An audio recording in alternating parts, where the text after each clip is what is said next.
मेरे दो डैडी थे, एक अमीर और दूसरे गरीब।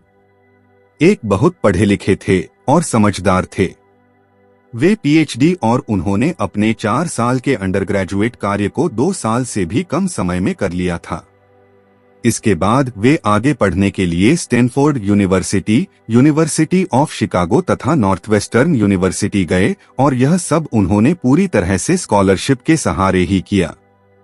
मेरे दूसरे डैडी 8वीं से आगे नहीं पढ़े थे। दोनों ही अपने करियर में सफल थे। दोनों ने जिंदगी भर कड़ी मेहनत की थी। दोनों ने ही काफी पैसा कमाया था, परंतु उनमें से एक पूरी जिंदगी पैसे के लिए परेशान होता रहा। दूसरा हवाई के सबसे अमीर व्यक्तियों में से एक बन गया। एक के मरने पर उसके परिवार, चर्च और जरूरतमंदों को करोड़ों डॉलर की दौलत मिली। दूसरा अपने पीछे क्रिस छोड़कर मरा।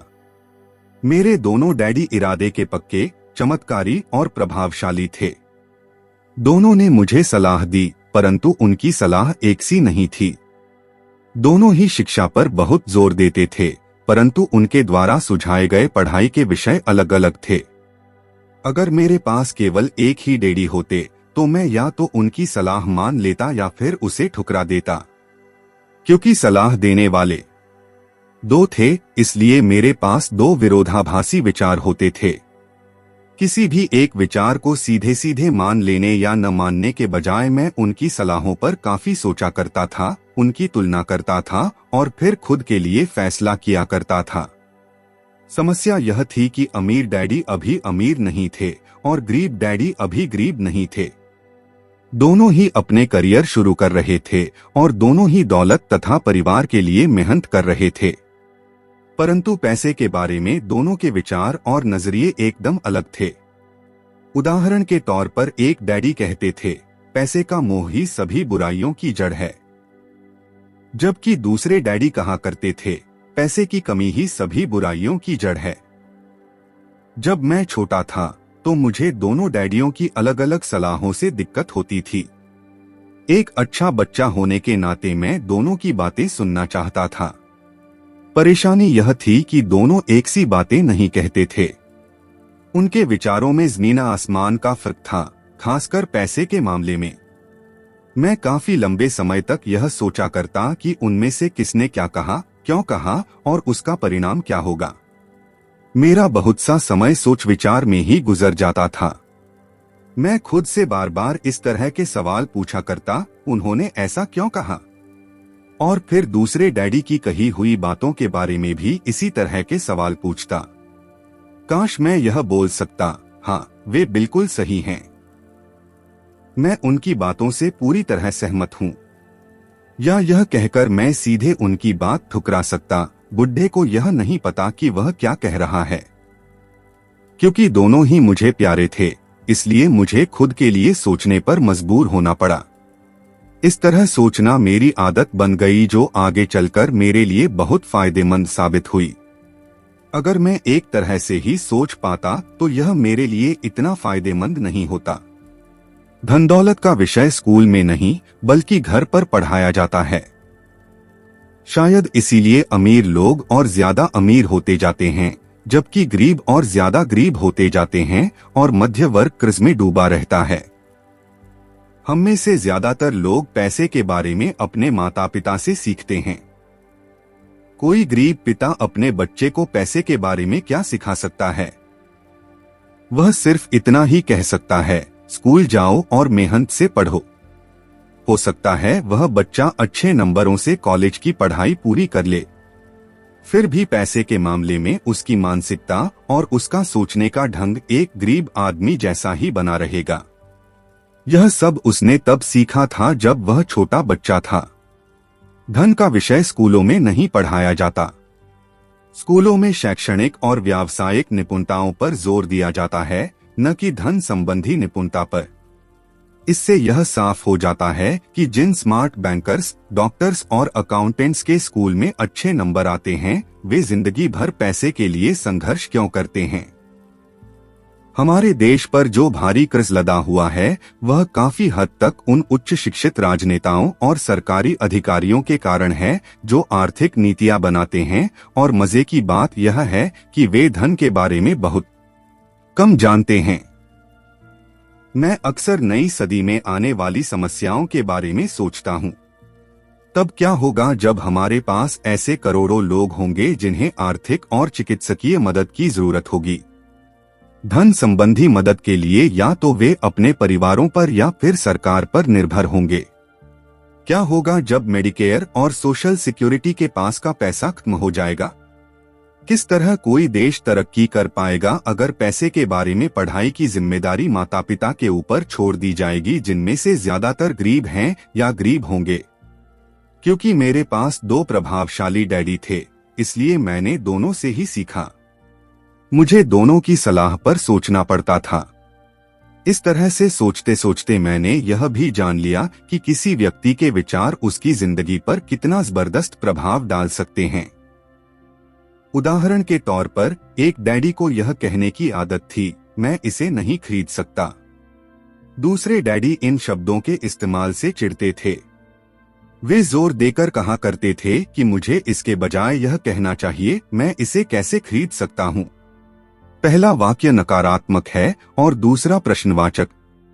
एक में बात खत्म हो जाती है और दूसरे में आप सोचने के लिए मजबूर हो जाते हैं।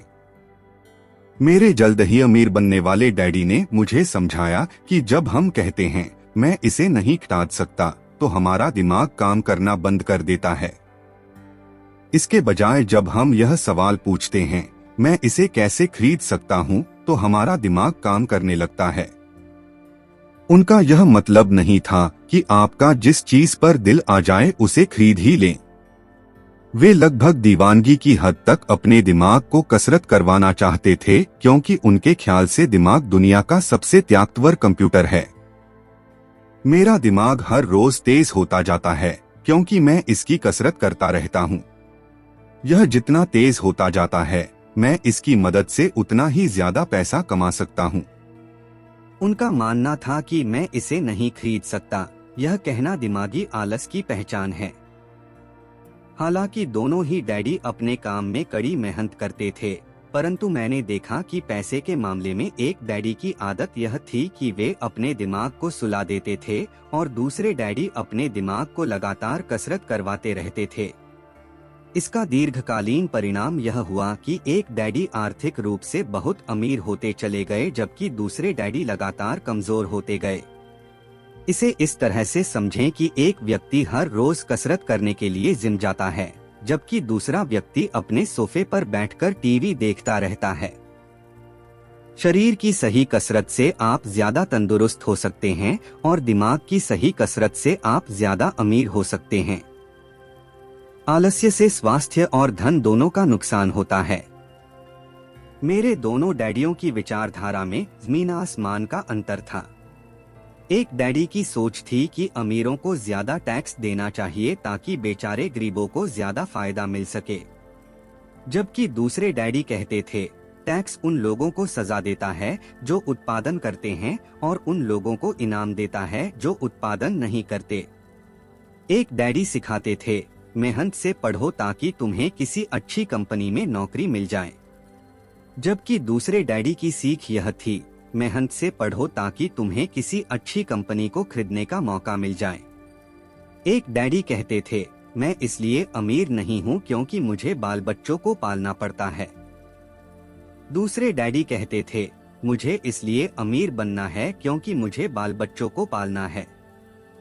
एक डैडी डिनर की टेबल पर पैसे और बिजनेस के बारे में बात करने के लिए हमेशा प्रोत्साहित करते थे।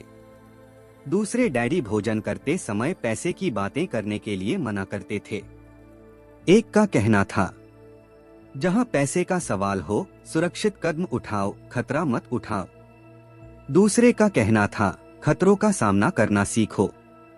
एक का मानना था हमारा घर ही हमारा सबसे बड़ा निवेश और हमारी सबसे बड़ी संपत्ति है।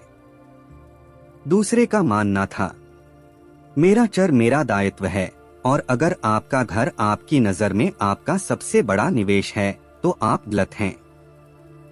दोनों ही डैडी अपने बिल समय पर चुकाते थे, परंतु उनमें से एक सबसे पहले अपने बिल चुकाता था, जबकि दूसरा सबसे आखिर में।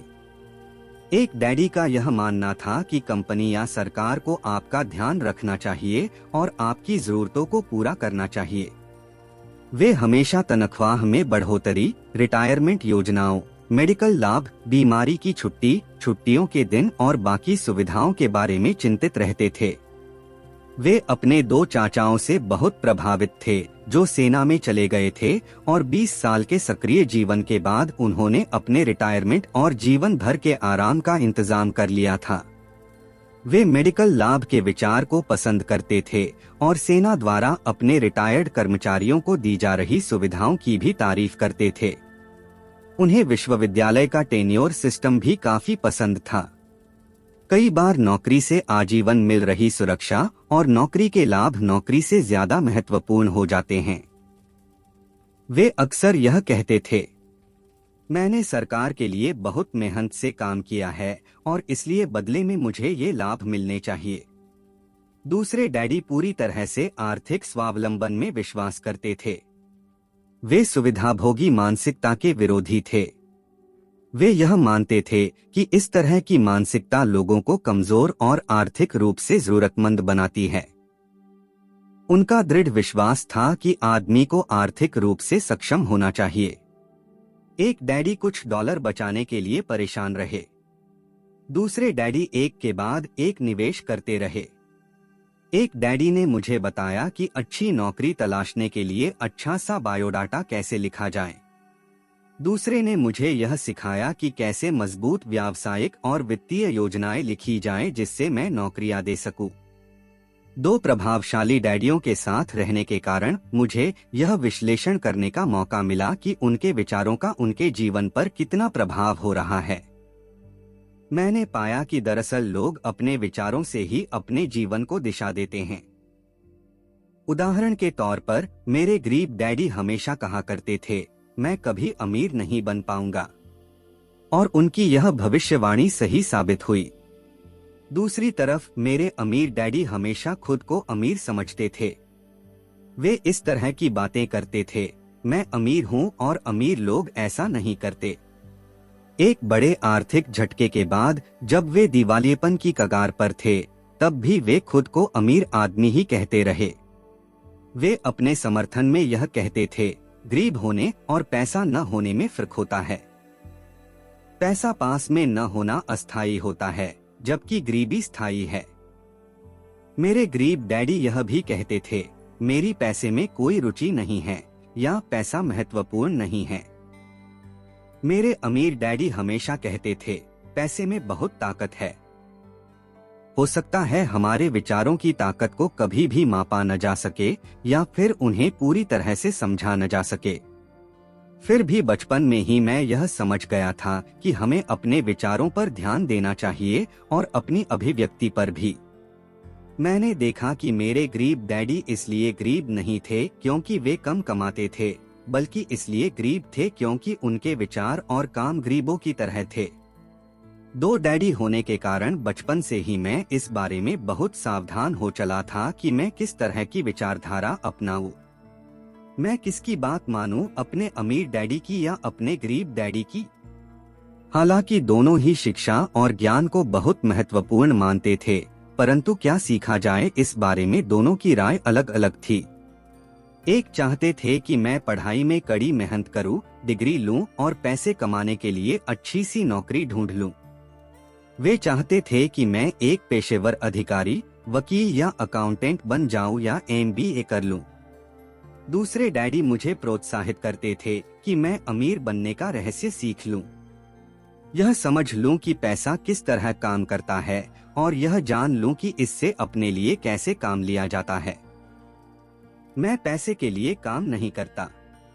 इन शब्दों को वे बार बार दोहराया करते थे, पैसा मेरे लिए काम करता है। 9 वर्ष की उम्र में मैंने यह फैसला किया कि पैसे के बारे में मैं अपने अमीर डैडी की बात सुनूंगा और उनसे सीखूंगा।